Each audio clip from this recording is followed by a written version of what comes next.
নজর রাখবো রাজ্যের আবহাওয়ার খবরের দিকে। দক্ষিণ পশ্চিম বঙ্গোপসাগরে সুস্পষ্ট নিম্নচাপ গভীর নিম্নচাপে পরিণত।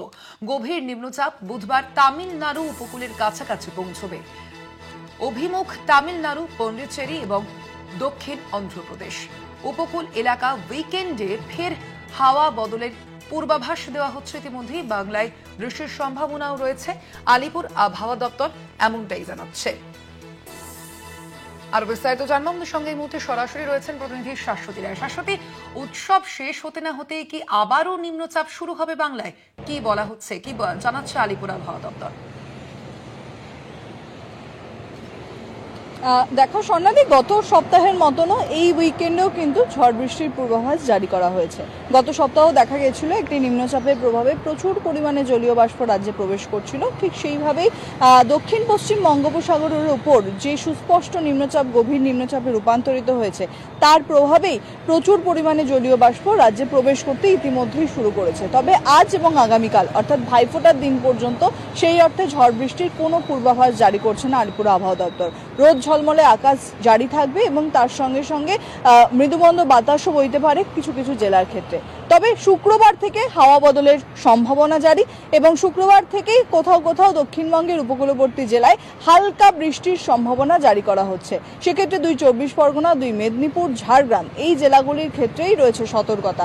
এছাড়াও উত্তরবঙ্গের উপরের পার্বত্য জেলাগুলি অর্থাৎ দার্জিলিং এবং কালিম্পংয়ে কয়েক ফসলা বৃষ্টি হতে পারে এবং সেই বৃষ্টিও কিন্তু জলীয় বাষ্পের কারণেই এবং স্থানীয় মেঘের সঞ্চার হয়ে। কার্যত এই নিম্নচাপের প্রভাবে যে পরিমাণে জলীয় বাষ্প প্রবেশ করবে তাতে করেই হালকা থেকে মাঝারি বৃষ্টির সম্ভাবনা। তবে শনিবারের পর এই বৃষ্টিপাতের পরিমাণ বাড়বে, বিশেষত রবিবার এবং সোমবার এই দুদিন কিন্তু বৃষ্টির পরিমাণ বেশ কিছুটা বাড়ার সম্ভাবনা আছে। শহর কলকাতার ক্ষেত্রেও কয়েক ফসলা বৃষ্টি হতে পারে বলে জানাচ্ছে হাওয়া অফিস এবং এই বৃষ্টি সোমবারের পর থেকে আবারও কমে যাবে এবং আবারও সুস্পষ্টভাবে পরিষ্কার রোদ ঝলমলে আকাশে রূপান্তরিত হওয়ার কথা শহর কলকাতা সহ দক্ষিণবঙ্গে এবং উত্তরবঙ্গের আকাশ।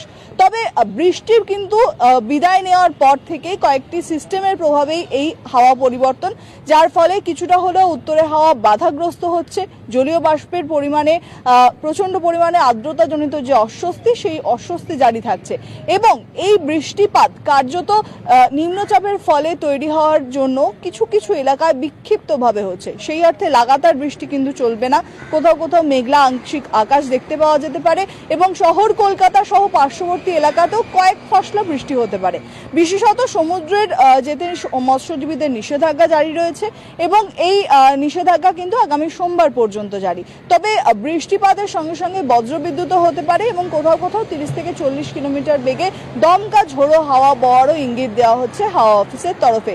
এই পরিস্থিতি সোমবারের পর কেটে যাবে। আবারও দক্ষিণা বাতাস পরিবর্তিত হয়ে উত্তরে বাতাস বইতে শুরু করবে এবং তাপমাত্রার পারদ নিম্নমুখী হওয়ার একটি সম্ভাবনা রয়েছে। তবে পশ্চিমের জেলাগুলিতে ইতিমধ্যেই তাপমাত্রা নিম্নমুখী এবং উত্তরের যে জেলাগুলো রয়েছে অর্থাৎ দার্জিলিং, কালিম্পং সহ একাধিক জেলা, সেই জেলাগুলিতেও কিন্তু তাপমাত্রার পারদ নিম্নমুখী বলেই জানাচ্ছে হাওয়া অফিস এবং এই পরিস্থিতি বজায় থাকবে। কয়েক ডিগ্রি টেম্পারেচার বাড়তে পারে দক্ষিণবঙ্গের জেলাগুলির ক্ষেত্রে, স্বাভাবিকের উপরে অবস্থান করতে পারে কয়েক জায়গায়। তবে এই পরিস্থিতি সোমবারের পর থেকে আবারও স্বাভাবিক ছন্দে ফেরার ইঙ্গিত মিলছে। স্বর্ণালী, ধন্যবাদ তোমায়। আমরা কথা বলছিলাম, আমাদের সঙ্গে সরাসরি ছিলেন প্রতিনিধি শাশ্বতী রায়।